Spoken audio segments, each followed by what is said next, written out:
Hello everyone, मैं आप सबका स्वागत करता हूं सॉलिड स्टेट फिजिक्स के लेक्चर नंबर 28 में। आज की क्लास में हम बात करेंगे Einstein theory of lattice heat capacity के बारे में, जो 1911 में आई थी। लास्ट लेक्चर में हमने classical theory of lattice heat capacity पढ़ा था।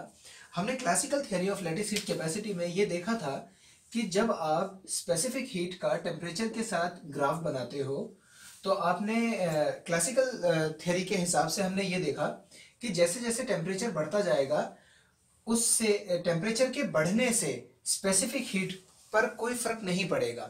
यानी मोलर स्पेसिफिक हीट की वैल्यू 3R ही रहेगी। टेम्परेचर कम हो, ज्यादा हो, बहुत ज्यादा हो, कुछ भी हो, सब्सटेंस भी कोई सा भी हो या एलिमेंट भी कोई सा भी हो, आपका आंसर 3R ही आएगा according to classical theory of lattice heat capacity, जो कि ड्यूलॉन्ग्स एंड पेटिट्स लॉ के नाम से भी है। मैंने ये पूरा डिस्क्रिप्शन और पूरी डेरिवेशन वगैरह लास्ट लेक्चर में कराया है। मैं डिस्क्रिप्शन में आपको लिंक दे दूंगा अगर आपने नहीं देखा तो। पर खैर, अगर नहीं भी देखा है तो भी आज की क्लास आपको समझ में आएगी, बट स्टिल ड्यूलॉन्ग एंड पेटिट्स लॉ के लिए आपको स्पेसिफिक क्लास लेक्चर तो देखना ही पड़ेगा। तो उस थ्योरी के हिसाब से टेम्परेचर से इंडिपेंडेंट है स्पेसिफिक हीट की वैल्यू। यानी मोलर स्पेसिफिक हीट की वैल्यू, अगर मैं 1 मोल की बात करूं, कोई भी एलिमेंट हो, आंसर 3R ही आएगा। उसके बाद हमने एक्सपेरिमेंटली करके देखा। हमने एलिमेंट्स लिए और टेम्परेचर कम ज्यादा करके स्पेसिफिक हीट की वैल्यू निकाली, तो हमारा जो आंसर आ रहा था वो कुछ इस तरीके से आ रहा था। यानी कि जैसे जैसे टेम्परेचर कम होता जाएगा स्पेसिफिक हीट की वैल्यू भी कम होती जाएगी और एक पॉइंट पे आकर के स्पेसिफिक हीट की वैल्यू खत्म हो जाएगी, जीरो हो जाएगी, वैनिश हो जाएगी यहां पर आके। तो जो ड्यूलॉन्ग्स एंड पेटिट्स लॉ था उसने हायर टेम्परेचर के लिए तो बात करेक्ट प्रूव करी। यानी कि ड्यूलॉन्ग और पेटिट्स लॉ क्लासिकल थियरी के हिसाब से हायर टेम्परेचर पे स्पेसिफिक हीट की वैल्यू 3R को रीच करेगी, ये बात तो करेक्ट साबित हुई। पर लो टेम्परेचर पे ये जो कर्व आ रहा है ये ड्यूलॉन्ग्स और पेटिट्स लॉ नहीं बता पाया। यानी कि classical theory of lattice heat capacity Dulong's और पेटिट्स ने जो दी थी वो इस बात को नहीं बता पाए कि ये नीचे ग्राफ टेम्परेचर कम होने पे, लो टेम्परेचर पे स्पेसिफिक हीट की वैल्यू भी कम होती जा रही है, तो ऐसा क्यों हो रहा है ये वो नहीं बता पाए। तो उन्होंने माना क्या था? उन्होंने ये माना था कि जितने भी एटम्स हैं वो एक हार्मोनिक ऑसिलेटर की तरह बिहेव कर रहे हैं। यानी कि अगर एक एटम है तो वो एक 3 डायमेंशन हार्मोनिक ऑसिलेटर की तरह बिहेव कर रहा है। तो मैं बोल सकता हूं कि यानी कि मेरे पास अगर n एटम्स है मान लो, तो मेरे पास n 3 डायमेंशनल हार्मोनिक ऑसिलेटर है इसका मतलब। या फिर मैं इसी चीज को बोल सकता हूं कि 3n 1 डायमेंशनल हार्मोनिक ऑसिलेटर है। ये बात वो लेकर के चले। उसके बाद उन्होंने ये भी बोला कि जितने भी हार्मोनिक ऑसिलेटर है मेरे पास, 1 डायमेंशन हार्मोनिक ऑसिलेटर, एक सिस्टम के अंदर जितने भी एटम्स है सॉलिड के अंदर वही है ये हार्मोनिक ऑसिलेटर, ठीक है। तो जितने भी 1 डायमेंशन हार्मोनिक ऑसिलेटर हैं वो सब एक ही एंगुलर फ्रीक्वेंसी के साथ वाइब्रेट कर रहे हैं। यानी कि जितने भी हैं, यानी कि करोड़ों से भी ज्यादा हैं, वो सबकी अपनी अपनी जो नेचुरल फ्रीक्वेंसी है सबकी ओमेगा नॉट है, जो कि बिल्कुल गलत बात है। सबकी नहीं हो सकती ओमेगा नॉट, सबकी वेरी करेगी, किसी की ज्यादा किसी की कम, ऐसे होगा। बट उन्होंने ये अजम्पशन माना कि जितने भी हार्मोनिक ऑसिलेटर हैं सब ओमेगा नॉट नेचुरल फ्रीक्वेंसी से ऑसिलेट कर रहे हैं। ये तो हो गई उनकी एजम्पशंस की बात। एक और इंपॉर्टेंट बात उन्होंने, क्योंकि उस टाइम पे क्वांटाइजेशन ऑफ एनर्जी का कॉन्सेप्ट नहीं आया था, ये 1800s के टाइम की बात है, क्लासिकल वाली।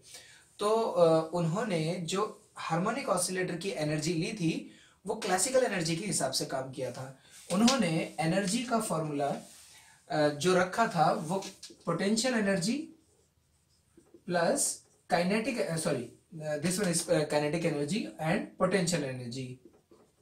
तो kinetic energy plus potential energy आपको टोटल एनर्जी देगी, ये फॉर्मूला लेकर के उन्होंने काम करा। यानी कि एनर्जी कॉन्टिन्यूअस रहेगी। इसके बाद क्या हुआ कि प्लैंक्स ने क्वांटम थ्योरी दी।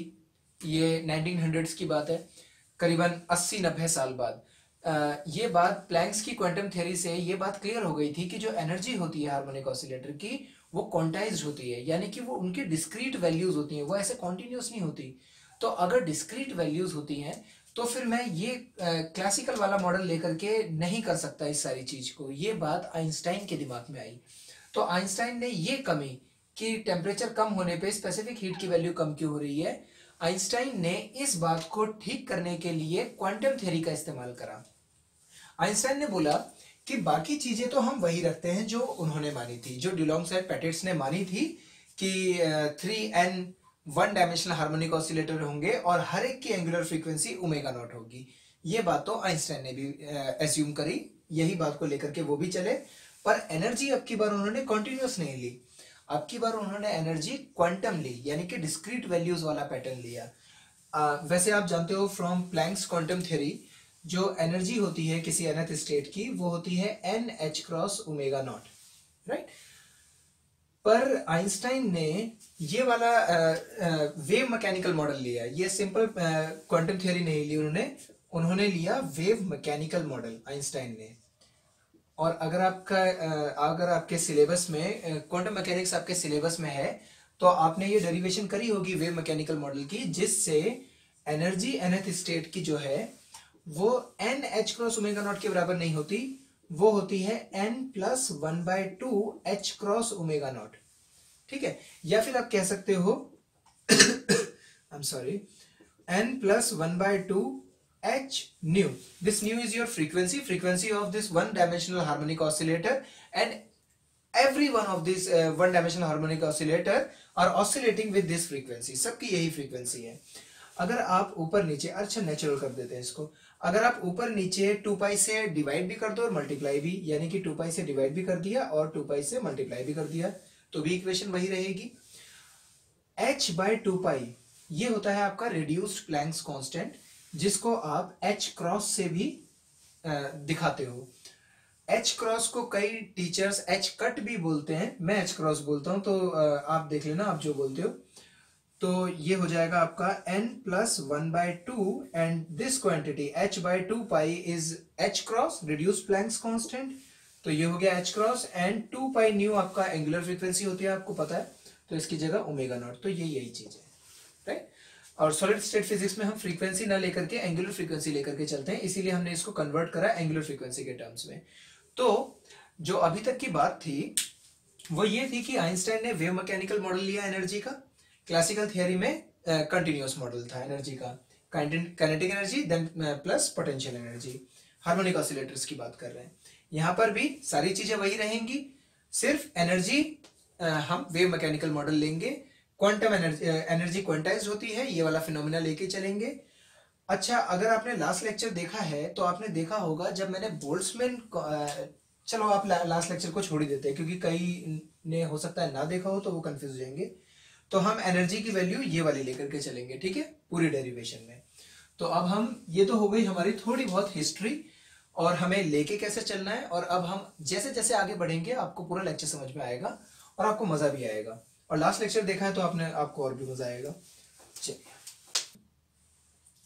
ठीक है, तो शुरू करते हैं हम।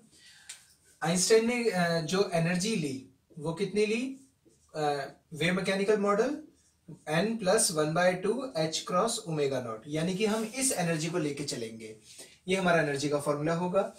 अब जो एनर्जी का डिस्ट्रीब्यूशन है वो अब की बार भी वही है, आपका इक्विपार्टीशन ऑफ एनर्जी वाला है, यानी कि जो आपने एनर्जी दी वो सारे हार्मोनिक ऑसिलेटर्स में इक्वली डिवाइडेड हो जाएगी, और जो डिस्ट्रीब्यूशन हम यहां पर लेकर के चलेंगे वो सेम वही वाला है जो क्लासिकल मॉडल में भी था, यानी कि आपका Maxwell Boltzmann distribution of energy, यानी कि जो आपकी एनर्जी होगी, यानी कि अगर आप एवरेज एनर्जी निकालना चाहते हो सारे के सारे जितने भी हमारे पास वन डायमेंशनल हार्मोनिक ऑसिलेटर्स हैं उस सॉलिड के अंदर, उन सब की एवरेज एनर्जी अगर आप निकालना चाहते हो, मैंने लास्ट लेक्चर में बताया था कि एनर्जी किसी की ज्यादा किसी की कम हो सकती है डिपेंडिंग ऑन देयर एम्पलीट्यूड्स।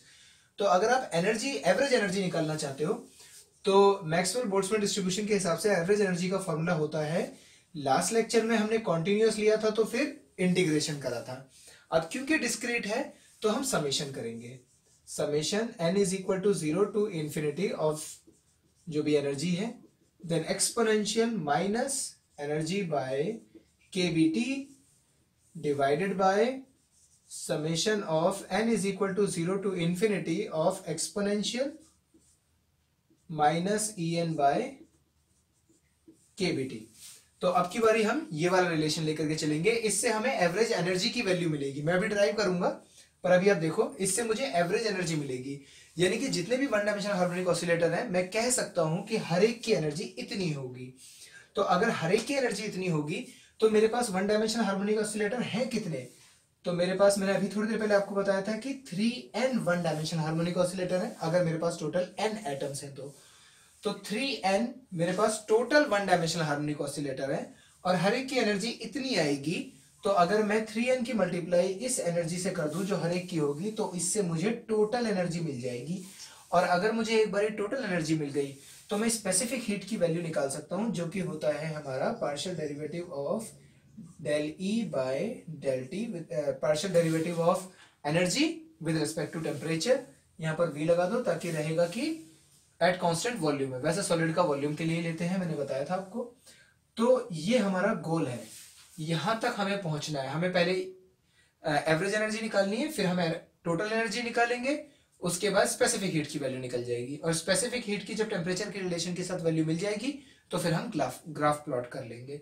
तो शुरुआत करते हैं यहां से। देखो इसके आगे क्या होगा, summation n is equal to 0 to infinity, En की जगह मैं लिख सकता हूं ये पूरी term n plus 1/2 h cross omega naught, your exponential, then again minus, और En की जगह फिर से n plus 1/2 h cross omega not by kBT divided by summation n is equal to 0 to infinity exponential minus n plus 1/2 h cross omega naught, En की जगह लिख दिया, और डिवाइड में kBT। अब h क्रॉस ओमेगा नॉट तो constant है, तो इसको मैं बाहर निकाल सकता हूं, तो मैं इसको अगली स्टेप में बाहर निकाल देता हूं।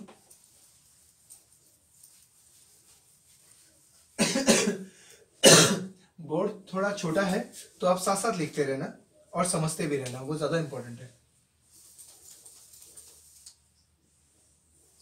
देखो क्या होगा, is equal to H cross omega naught मैंने बाहर निकाल लिया, एच क्रॉस ओमेगा नॉट, उसके बाद क्या बचा, summation n is equal to 0 to infinity n plus 1/2 exponential. अब यहां पर आप देखो एक चीज, minus H cross omega, H cross constant है h/2 पाई, ओमेगा नॉट भी कांस्टेंट है, क्योंकि हमने यहां पर एज्यूम किया है कि हर एक की एंगुलर फ्रीक्वेंसी कांस्टेंट है, फिक्स है, तो ओमेगा नॉट भी कांस्टेंट है, के भी होता है बोल्ट्जमैन कांस्टेंट, ये भी कांस्टेंट है, और टी टेम्परेचर है। मैं एक काम करता हूं, minus H cross omega not by KBT को एक्स मान लेता हूं, हालांकि टी हम कांस्टेंट नहीं रखेंगे, टी वेरी करेंगे, बट स्टिल थोड़ा छोटा हो जाएगा डेरिवेशन, लास्ट में उसको इंट्रोड्यूस कर देंगे एक्स को। तो minus H cross omega not by KBT को एक्स मान लेते हैं, ठीक है। तो ये वाला हिस्सा हमारा हो जाएगा minus H cross omega not by KBT, तो एक्स हो गया, और n प्लस 1/2 अलग से मल्टीप्लाई में, n प्लस 1/2 मल्टीप्लाई में, डिवाइड, यहां पर तो कुछ कांस्टेंट है नहीं, बाहर आएगा नहीं, again minus H cross omega not by KBT यहां पर भी है, तो x यहां पर भी आ जाएगा। तो ये हुआ हमारे पास summation n is equal to 0 to infinity exponential n plus 1/2 x, ठीक है। यहां तक की बात आई होप क्लियर हो गई होगी। अब n की वैल्यू 0 से इंफिनिटी तक जानी है, तो अब ये वैल्यू रखना शुरू कर देते हैं। देखो निकाल क्या रहे हैं हम, average energy, H cross omega not तो कांस्टेंट था, ये रहा। उसके बाद पहले n की वैल्यू 0 रखो, तो 0 रखूंगा तो 0 ये हो जाएगा, यहां से सिर्फ बचा 1/2, यहां से सिर्फ बचा 1/2, और e तो e ही रहेगा, n की वैल्यू 0 डाल दी तो यहां से भी बचा 1/2 एंड देन x। तो इसको मैं लिख सकता हूं e, एक्सपोनेंशियल के साथ जो होता है वो बेसिकली e की पावर होता है, ठीक है। तो n की जगह 0 डालेंगे और 1/2 x, तो यानी कि e की जगह आ जाएगा, e की पावर हो जाएगा 1/2 x। फिर अगेन समेशन, क्योंकि लूप खत्म नहीं हुआ है जब तक इंफिनिटी तक ना पहुंच जाए, फिर प्लस का निशान, समेशन यानी प्लस, अब n की जगह 1 डालेंगे तो 1 प्लस 1/2 हो जाएगा 3/2, और e की पावर क्या लगेगी, देखो अगेन 3/2 इंटू एक्स, तो 3/2 इंटू एक्स, फिर प्लस, अब n की जगह 2 रखेंगे तो ये हो जाएगा 2 4 5 5/2 और e to the power again 5/2x और ये चलता जाएगा। अब डिवाइड में देखो, सेम प्रोसेस डिवाइड में भी लगाएंगे। e की पावर क्या है, पहले जब n की वैल्यू 0 डालेंगे तो ये 1/2x, तो e की पावर 1/2x प्लस फिर 1 डालेंगे तो ये 3/2x हो जाएगा, तो e to the power 3/2x plus e to the power 5/2x, same process और ये बढ़ता रहेगा। तो इसको सॉल्व करेंगे तो यहां तक पहुंचे। अगली स्टेप पे ध्यान देना आप, इंपॉर्टेंट है। यहां पे मैं समझाऊंगा कैसे। इतने हिस्से को मैं लिख सकता हूं h क्रॉस ओमेगा नॉट। मैं क्यों लिख सकता हूं मैं यहां पे बताऊंगा अभी। d/dx of ln e to the power 1/2x plus e to the power 3/2x plus e to the power 5/2x और ये चलता रहेगा। अब आप ये सोचो कि मैंने इस इतने बड़े हिस्से को सिर्फ इतने से में लिख दिया, और ये क्यों लिखा। देखो इसको सॉल्व कर देता हूं मैं इसको सॉल्व करता हूं और यहां पे आ जाता हूं तो आपको समझ में आ जाएगा कि इसको मैं ऐसे क्यों लिख सकता हूं। देखो d/dx कर रहा हूं मैं ln, और कुछ फंक्शन है x का, राइट। तो ln क्या है, नेचुरल लॉग। तो d/dx ln of this answer होता है 1/fx, उसके बाद d/dx ऑफ fx, यही होता है। यानी कि अगर यहां पर d/dx ऑफ ln x होता तो आंसर आता सिर्फ 1/x, जो आपने 11th क्लास में भी पढ़ा होगा। तो अब ये फंक्शन की जगह आप ये पूरा फंक्शन रख दो, e to the power 1/2x plus e to the power 3/2x और ये चल रहा है। तो इसका जब आंसर आएगा तो fx की जगह यहां पर भी क्या आ जाएगा, ये पूरी चीज e to the power 1/2x plus e to the power 3/2x और ये साथ में चल रहा है पूरा, ये तो आ गया इधर। और d/dx ऑफ यही वाला function same e to the power 1/2x plus e to the power 3/2x और चलता रहेगा। ठीक है, अब इसको डिफरेंशिएट कर दो। डिवाइड में तो ये वाली पूरी टर्म है e to the power 1/2x plus e to the power 3/2x plus e to the power 5/2x 5/2x plus चल रहा है। और d/dx ऑफ, अब e की पावर जिसका भी आप डिफरेंशिएशन करते हो तो पहले तो e की टर्म्स इसका डिफरेंशिएशन करेंगे तो क्या आएगा। देखो e to the power x का डिफरेंशिएशन जो होता है वो e to the power x ही होता है, पर अगर यहां पर x के साथ कुछ और भी लगा हुआ है तो फिर अलग से उसका भी डिफरेंशिएशन होता है, राइट।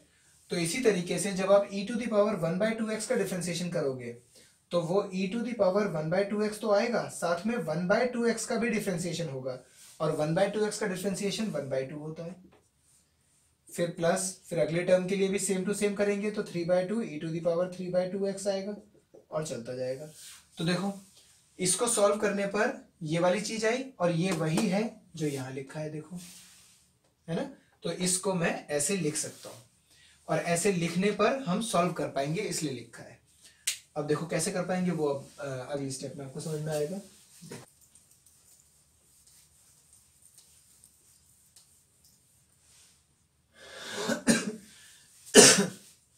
अब देखो एक दो प्रॉपर्टी और आएंगी, अभी आपको समझ में आ जाएगा।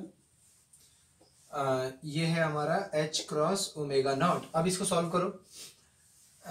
ln, अगर मैं इसको आगे सॉल्व करूं d/dx ln, यहां से मैं e to the power 1/2x अगर इसमें से पूरी सीरीज में से कॉमन निकाल लूं, e to the power 1/2x common निकाल लूं तो ये इसकी जगह तो आ जाएगा 1 क्योंकि ये बाहर निकाल लिया, फिर प्लस यहां से 1/2x कॉमन निकालूंगा तो क्या बचेगा, e to the power 2x, sorry e to the power 2 बचेगा कि 2x बचेगा, देख लेते हैं। 1/2x इंटू 2x तो नहीं, प्लस सॉरी कितना हो जाएगा ये 4 5 e टू द पावर 2 बचेगा, right. e to the power x बचेगा, क्योंकि 1/2x प्लस x 3/2x होता है, राइट। हाँ, e⁻ x बचेगा। अगली टर्म अगर मैं e⁻2x करूं तो 2x प्लस 1/2x कितना होता है, 5/2x। तो ये करेक्ट है। अब ये सीरीज करेक्ट है। तो अगर मैं e⁻1/2x इसमें से कॉमन निकाल लूं तो ये यहां जाएगा और ये पोर्शन ऐसा लगेगा।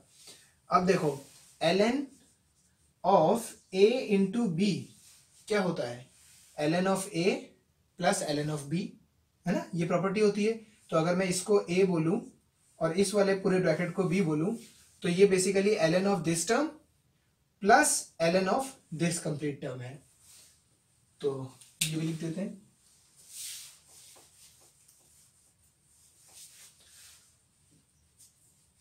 डेरिवेशन हो सकता है आपको थोड़ी थोड़ी बोरिंग लगे, बट समझना जरूरी है क्योंकि एंड रिजल्ट समझने में फिर मजा आएगा। तो साथ रहना।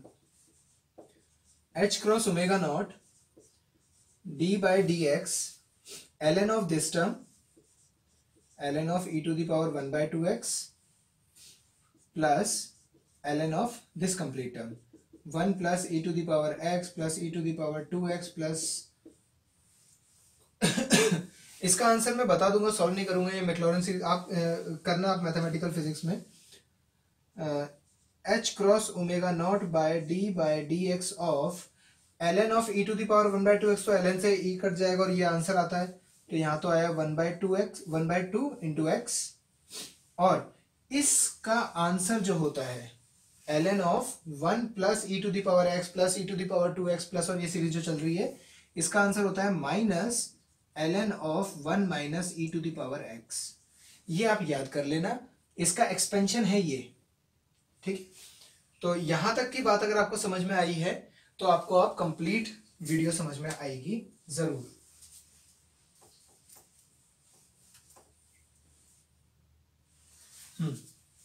तो यहां तक हम पहुंच गए थे। अब डिफरेंशिएट कर दो, बस d/dx कर दो इसका, फिर माइनस d/dx इस दूसरी टर्म का। तो क्या आएगा आंसर, देखते हैं।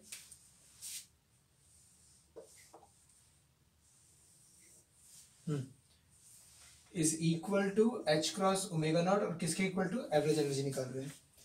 अच्छा, d/dx करूंगा मैं हाफ x का, तो हाफ तो कांस्टेंट है, बाहर आ जाएगा, यानी कि 1/2, और x का d/dx 1 होता है तो ये तो हट गया, माइनस। अब इसका डिफरेंशिएशन करूंगा तो क्या होगा, d/dx of ln of some function, क्या बताया था मैंने, 1 बाय दैट फंक्शन, जो अभी थोड़ी देर पहले लिखा था, 1 बाय दैट फंक्शन। उसके बाद ये जो फंक्शन है इसका डिफरेंशिएशन, 1 का तो 0 हो जाएगा, माइनस, और e⁻x का e⁻x रहेगा, ठीक है। तो इसका डिफरेंशिएशन जब करेंगे तो ये टर्म आएगी। अब h cross omega naught 1/2 minus minus plus e⁻x से अगर मैं ऊपर भी डिवाइड कर दूं और नीचे भी डिवाइड कर दूं तो इक्वेशन में तो कोई चेंज होगा नहीं। तो e⁻x से e⁻x कट जाएगा, ये तो हो गया 1 डिवाइडेड बाय 1 बाय e⁻x को मैं क्या लिख सकता हूँ, e⁻−x, और e⁻x से ये e⁻x कटेगा तो आंसर -1।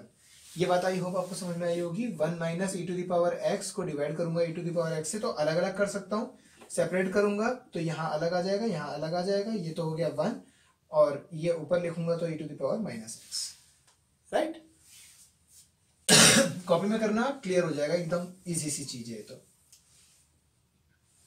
अब x की वैल्यू हमने क्या मानी थी, x की वैल्यू हमने मानी थी, कहां पे लिखूं, देखो x की वैल्यू हमने मानी थी minus h cross omega not by kbt। अब ये x की वैल्यू यहां पर हम डाल सकते हैं, तो h cross omega naught 1/2 plus 1 by e⁻, minus यहां पर है और यहां भी माइनस है तो वो तो प्लस हो गया, तो बचा h cross omega not by kbt, और -1 अलग है। ये आई हमारी एवरेज एनर्जी की वैल्यू। ब्रैकेट को खोल लेते हैं तो मिलेगा हमारे पास half h cross omega not plus h cross omega not by e⁻h cross omega not by kbt -1। ये आई हमारे पास एवरेज एनर्जी की वैल्यू। एवरेज एनर्जी किसकी, 1 डायमेंशनल हार्मोनिक ऑसिलेटर जो हमने एज्यूम करे हैं उनकी, यानी कि जितने भी हमारे पास टोटल 1 डायमेंशनल हार्मोनिक ऑसिलेटर है सबकी अपनी अपनी एनर्जी का जब मैं एवरेज निकालूंगा तो ये आया। यानी मैं कह सकता हूं कि हर एक वन डायमेंशनल हार्मोनिक ऑसिलेटर इतनी एनर्जी ले रहा है, ये कह सकता हूं मैं। ऐसा एक्चुअल में है नहीं, हर एक वन डायमेंशनल हार्मोनिक ऑसिलेटर की एनर्जी अलग अलग है, ऑन एन एवरेज इतना है। अब इस इक्वेशन को देख के हमें समझ में क्या आता है, ठीक है, पहला तो ये पॉइंट है। इस इक्वेशन से हमें समझ में क्या आता है, इससे हमें ये समझ में आता है अगर मैं टेम्परेचर को 0 कर दूं, 0 केल्विन, तो ये टर्म वैनिश हो जाएगी, बट यहां तो टेम्परेचर नहीं है। इसका मतलब उस टाइम भी जब मैं टेम्परेचर को 0 केल्विन कर दूंगा तब भी जितने भी मेरे पास वन डायमेंशनल हार्मोनिक ऑसिलेटर है उनकी कुछ एवरेज एनर्जी होगी उस टाइम भी। कितनी होगी? Half H cross omega nought. यानी कि इस थ्योरी में सबसे पहली जो इंपॉर्टेंट बात है वो ये है कि टेम्परेचर 0 केल्विन करने पर भी ऐसा नहीं है कि वाइब्रेशन खत्म हो गई, तब भी है, तब भी उनके पास एनर्जी है। 0 केल्विन एब्सोल्यूट 0 पर भी उनके पास एनर्जी है, और कितनी है? Half H cross omega nought. 0 kelvin, I am sorry, 0 kelvin पर half H cross omega nought energy वो प्रोसेस कर रहे हैं जब 0 केल्विन टेम्परेचर है तब भी, ठीक है। हालांकि ये जो एनर्जी है ना, इसका स्पेसिफिक हीट में कोई लेना देना नहीं है, मैं बताऊंगा अभी क्यों, पर आप अभी के लिए देखो इसका, इस क्वांटिटी का स्पेसिफिक हीट जब आप निकालोगे तब इस पार्ट का कोई लेना देना नहीं है स्पेसिफिक हीट से, सिर्फ इसका है। क्यों है अभी आपको क्लियर हो जाएगा, पर ये इक्वेशन बहुत इंपॉर्टेंट है। ये इक्वेशन आपको सेपरेट भी याद होनी चाहिए बाकी चीजों से अलग, जो मेन इक्वेशन आएगी उससे अलग भी आपको ये इक्वेशन याद होनी चाहिए। मैं इसको मिटाऊंगा नहीं, इसको रखे रखूंगा, क्या पता काम में आ जाए। बाकी मैं मिटा रहा हूं, आप एक बार लिख लो, ठीक है। तो हमारे पास एवरेज एनर्जी आ गई, अब मुझे निकालनी है टोटल एनर्जी। तो टोटल मेरे पास वन डायमेंशनल हार्मोनिक ऑसिलेटर कितने हैं? मेरे पास 3n total one dimensional harmonic oscillators हैं, और एवरेज एनर्जी यानी कि हर एक की एनर्जी मैं कह सकता हूं कि इतनी है। तो इससे मल्टीप्लाई कर दूं तो मुझे मिल जाएगी total energy of that solid. तो कर देते हैं, 3n की मल्टीप्लाई हम कर रहे हैं half h cross omega not plus h cross omega not by e to the power h cross omega not by kBt minus 1। Bracket खोल देते हैं तो 3n से इधर मल्टीप्लाई हो जाएगी, ये हो जाएगा 3n 3/2 n h cross omega not plus 3n की इधर मल्टीप्लाई हो जाएगी, ये हो जाएगा 3n h cross omega not by e to the power h cross omega not by kBt minus 1। ठीक है, ये आ गई हमारे पास टोटल एनर्जी। अब by definition of specific heat हम ये जानते हैं कि स्पेसिफिक हीट का फॉर्मूला होता है derivative of E with respect to temperature. ठीक है, ये भी सिर्फ ये बताने के लिए है कि ये एट कांस्टेंट वॉल्यूम है, और मैंने आपको बताया था कि सॉलिड के अंदर कांस्टेंट वॉल्यूम पे ही बात होती है, कांस्टेंट प्रेशर पे नहीं होती। मैं डिस्क्रिप्शन में लिंक दे दूंगा उस वीडियो का भी, आप देखना जरूर, आपको समझ में आएगा। यानी कि CV निकालने के लिए मुझे डिफरेंशिएट करना है विद रिस्पेक्ट टू टेम्परेचर इस एनर्जी टर्म को, इसको। तो इसके अंदर तो टेम्परेचर ही नहीं है पहले टर्म में, तो इसका differentiation with respect to temperature करेंगे तो क्या होगा? इसमें तो कोई चेंज आएगा ही नहीं, तो ये तो जीरो हो गया, तो ये तो टर्म जीरो हो जाएगी। इसका डिफरेंशिएशन करेंगे बस। इसमें भी 3n h cross omega not constant है, तो 3n h cross omega not तो बाहर आ जाएगा, और डिफरेंशिएशन किसका होगा? सिर्फ 1 by e to the power h cross omega not by kBt, क्योंकि इसमें टेम्परेचर टर्म है, माइनस 1। ठीक है, और जब आप डिफरेंशिएशन करते हो 1 बाय समथिंग का, 1 बाय x का, अगर यहाँ पर d बाय dx होता और 1 बाय x होता तो आप लगाते हो क्वोशिएंट रूल, तो वही मैं यहाँ पर लगाऊंगा। क्वोशिएंट रूल आपको पता होगा, d बाय dx मान लो आप कर रहे हो a बाय b का, तो ये होता है b d by dx of a minus a d by dx of b divided by b square. ठीक है, तो वही चीज मैं यहां करूंगा, यहां पर मेरा a होगा ये, और b होगी ये वाली पूरी टर्म। ठीक है, तो सेम फॉर्मूला लगाऊंगा मैं 3n h cross omega not. अब पहले b को रख लो बाहर, यानी e to the power h cross omega not by kBt को रख लिया, ब्रैकेट के अंदर कर देते हैं इसको, माइनस 1, ये हो गया b, और डिफरेंशिएशन करो a का, a क्या है यहाँ पर 1, तो d बाई dt ऑफ 1 क्या होगा? 0, तो इंटू 0, फिर माइनस, फिर 1 को छोड़ो, मल्टीप्लाई, और d बाई dt कर दो किसका? b का, यानी e to the power H cross omega not by K B T minus one इस पूरी टर्म का, और डिवाइड में क्या है बी का स्क्वायर यानी कि E H cross omega not by K B T minus one पूरे का स्क्वायर। ठीक है, आई होप यहां तक की बात समझ में आई होगी। आगे बढ़ते हैं।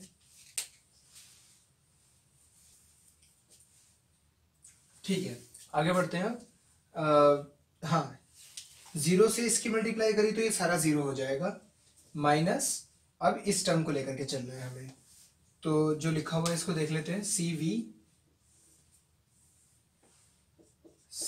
Is equal to 3n H cross omega nought, ये तो कंप्लीट जीरो हो गया, minus D by D T of पहले टर्म, फिर minus D by D T of दूसरा टर्म। दूसरे टर्म का तो जीरो हो जाएगा क्योंकि ये कांस्टेंट नंबर है, तो यानी कि हमें e to the power H cross omega not by K B T का डिफरेंशिएशन करना है बस। तो minus e to the power some value का डिफरेंशिएशन, सबसे पहले तो e to the power that value H cross omega not by K B T, उसके बाद फिर इस वाली टर्म का जो ई की पावर में जो है उसका डिफरेंशिएशन अलग से, और उसका डिफरेंशिएशन करेंगे हम D by D T of H cross omega not by K B T, है ना।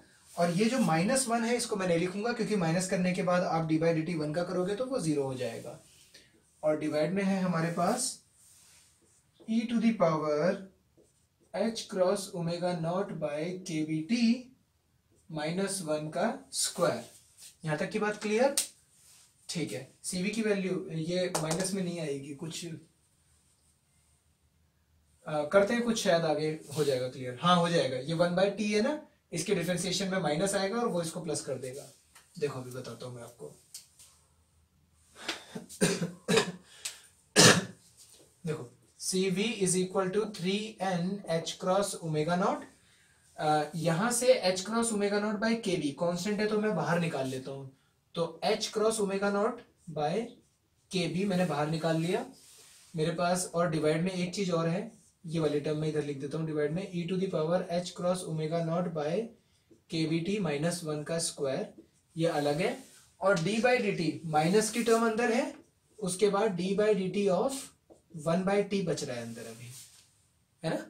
बस इसको और सॉल्व कर दे, हमारा आंसर आ जाएगा। देखो अब कैसे आएगा, अगर मैं यहां पर के बी से ऊपर नीचे मल्टीप्लाई करूं, बाद में करेंगे, चलो 3n H cross omega not का तो स्क्वायर है, नीचे के बी है, D by D T of one by T क्या होगा, सेम यही फॉर्मूला लगाएंगे, तो पहले बी फिर D by D T of A जो कि वन है यहां पर, फिर minus A D by D T of B जो कि टी है, और नीचे T square, right. D by D T of one तो जीरो हो जाएगा, लिखने की जरूरत ही नहीं है। D by D T of T one आएगा, और वन वन जा वन, यानी कि minus one by T square, यानी कि यहां से आया माइनस तो बाहर है ही, और minus one by T square इसकी डिफरेंशिएशन आई, और डिवाइड में ये वाली टर्म है e to the power H cross omega not by K B T minus one का स्क्वायर। ठीक है, अब देखो माइनस माइनस प्लस हो गए, ये टी स्क्वायर इधर आएगा, तो ये लिखा जाएगा 3n H cross omega not का स्क्वायर है, के बी और टी का स्क्वायर है, और साथ में यहां पर मेरे पास टर्म आ रही है ई की ये वाली टर्म तो मैं लिखना ही भूल गया, ये वाली टर्म भी तो आएगी यहां पर, e to the power H cross omega not by K B T, तो यहां पर भी लिख देना e to the power H cross omega not by K B T, तो वो टर्म यहां पर भी आएगी e to the power H cross omega not by K B T, और डिवाइड में ये वाली term e to the power H cross omega not by K B T minus one का स्क्वायर। ठीक है, आई होप लाइट दिख रहा होगा आपको, है ना। हाँ दिख रहा होगा, फिर मैं बोल देता हूँ e to the power H cross omega not by K B T यहाँ पर है ऊपर न्यूमरेटर में, और डिनोमिनेटर में यही वाली टर्म है एग्जैक्ट। हाँ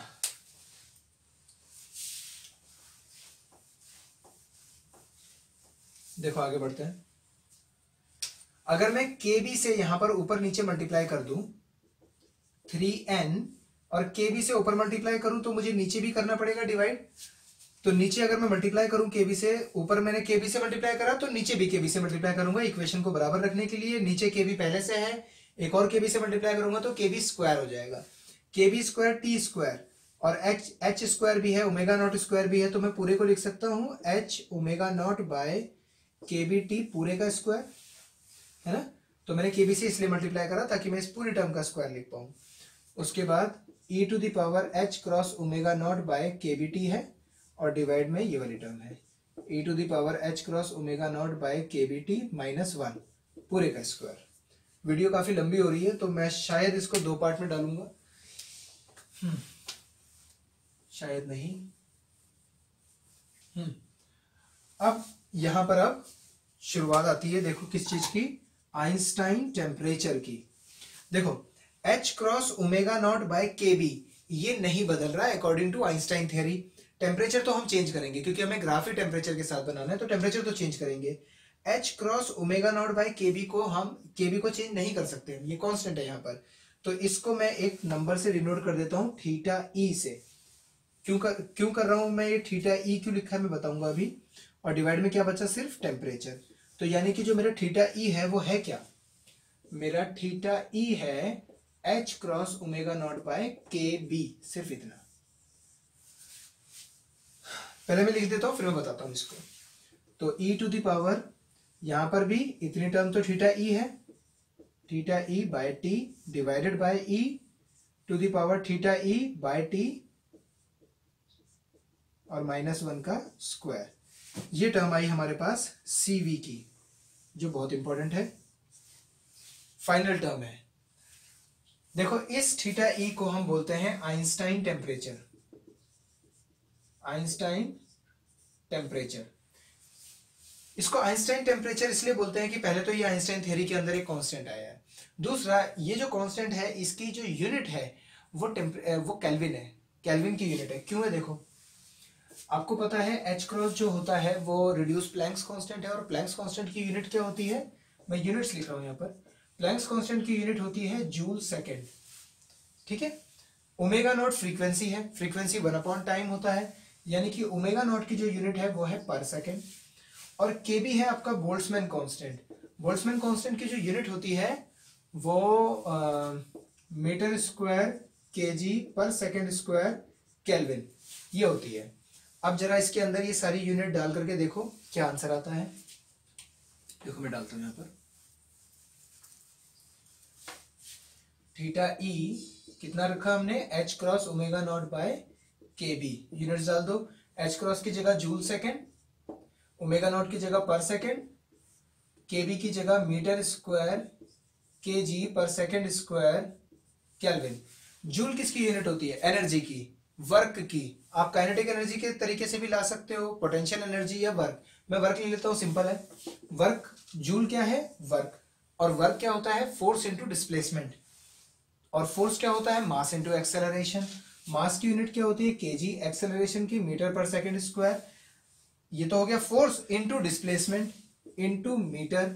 उसके बाद क्या है, सेकेंड से पर सेकेंड, तो ये वैसे कट गया, और नीचे क्या बचा है, मीटर स्क्वायर केजी पर सेकेंड स्क्वायर पर केल्विन। आई एम सॉरी, ये पर केल्विन होता है, ठीक है, पर केल्विन।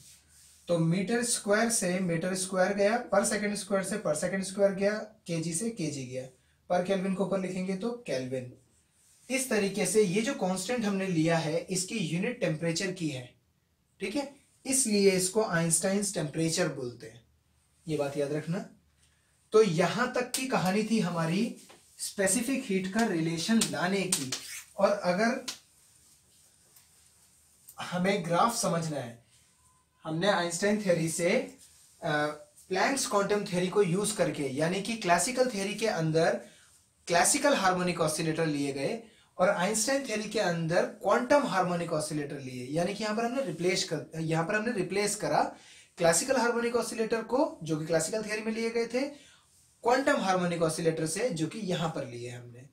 वेव मैकेनिकल मॉडल लेकर के एनर्जी को यूज करा, एवरेज एनर्जी निकाली bye Maxwell Boltzmann law, average energy निकाल करके 3n से मल्टीप्लाई करके कैपिटल ई की वैल्यू निकाली यानी टोटल एनर्जी की। उसके बाद स्पेसिफिक हीट का formula D del E by del T करा और हम यहां तक पहुंच गए। ये जो एक्सप्रेशन हमें मिली है, इस एक्सप्रेशन को आप देखो, n constant, kb constant, 3 constant, theta e that is Einstein's constant, this is a constant variable, this quantity and this quantity, these two things have temperature in them, इसमें भी टेम्परेचर, इसमें भी टेम्परेचर है, तो बाकी अगर आप कांस्टेंट को हटा दो तो आपके पास सीवी और टी का रिलेशन बनेगा एक, यानी कि इससे जब हम ग्राफ बनाएंगे तो हमें ग्राफ में सीवी और टी का रिलेशन मिलेगा सिर्फ, क्योंकि बाकी चीजें तो कांस्टेंट है। तो हम ग्राफ बनाएंगे कैसे इससे, ये है हमारा अगला पार्ट, जिसमें कि हम दो चीजें करेंगे। पहला लेंगे हम फॉर हाई टेम्परेचर और दूसरा लेंगे हम फॉर लो टेम्परेचर। तो इन दो चीजों को लेकर के हम सारा का सारा काम करेंगे इन नेक्स्ट वीडियो, जो मैं साथ में ही अपलोड करूंगा। ये दोनों वीडियो मैं साथ में अपलोड करूंगा, ये काफी लंबी हो गई इस वजह से, ठीक है। तो अब मिलते हैं हम अगली वीडियो में। Thank you so much for watching the video.